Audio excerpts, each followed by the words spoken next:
अभी जैसे आपने एग डोनेशन की बात की, तो मैं यहीं पे एक चीज़ पूछना चाहूँगी आपसे, एम्ब्रियो डोनेशन, क्या एम्ब्रियो डोनेशन अभी भी लीगल है, जस्टिफाइड है, क्या है? मतलब कुछ सेंटर्स क्योंकि अभी भी एम्ब्रियो डोनेशन कर रहे हैं, I won't name them, but what is right and what is not? Actually honestly बोलूँ तो as per new ART law, embryo donation as such is completely prohibited, because sale of embryos is completely prohibited और ideally it should not be done.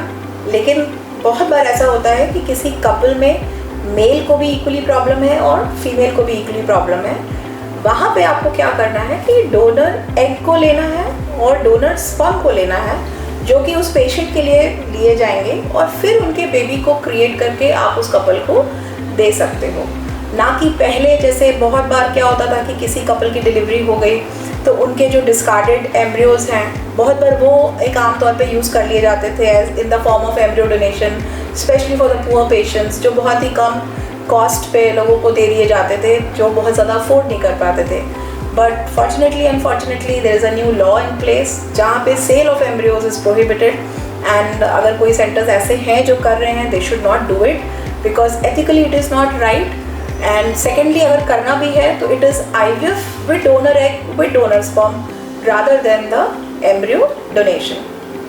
Okay ma'am, जब आपने ART law की बात की है तो यहाँ पे मैं एक और चीज़ आपसे पूछना चाहूँगी, सरोगेसी लॉ बहुत ज़्यादा इस समय डिस्कशन का टॉपिक है, तो what is the new surrogacy law about? Definitely. So surrogacy को, कमर्शियल सरोगेसी को as per new ART law completely ban कर दिया गया है और उसमें बहुत सारे क्राइटेरियाज लगा दिए गए हैं. There are sort of boards which are into the process. तो अभी जो लॉ है वो ये कहता है कि अगर किसी भी कपल का एक भी बच्चा हो रखा है तो वो सरोगेसी के लिए ऑप्ट नहीं कर सकता है, पहली चीज़. दूसरी चीज़, उसको अगर सरोगेट लेनी है तो अब वो किसी कमर्शियल एजेंसी से सरोगेसी नहीं करा सकता है, उसको अपनी सरोगेट खुद लानी होगी, जो कि उसकी फैमिली से कोई क्लोज रिलेटिव भी हो सकता है, anybody known.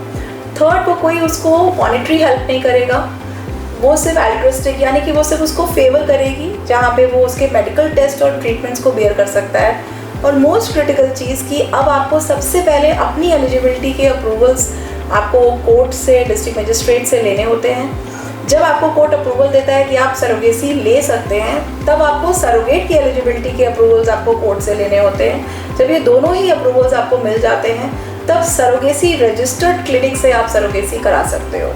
So as of now there are a lot of processes are going on, so surrogacy is a bit tight cakewalk right now, but yes there are laws coming up, बहुत सारी चीज़ें better हो रही हैं. तो आने वाले समय में जब बोर्ड्स बन जाएंगे, चीज़ें क्लियर हो जाएंगी, तो आई थिंक एल्ट्रिस्टिक सरोगेसी, जहाँ पे एक सरोगेट फेवर कर रही है एक कपल को अपने कोख में 9 महीने बच्चे को रख के, सिर्फ वही एक प्रोसेस रहेगा. क्योंकि बहुत देखा गया है कि सरोगेट्स का बहुत शोषण भी हुआ है, इंटरनेशनल लेवल पे सरोगेसी में बहुत इश्यूज आए हैं. तो इन सब चीज़ों को देखते हुए लॉ बनाया है, and I think we should all respect it.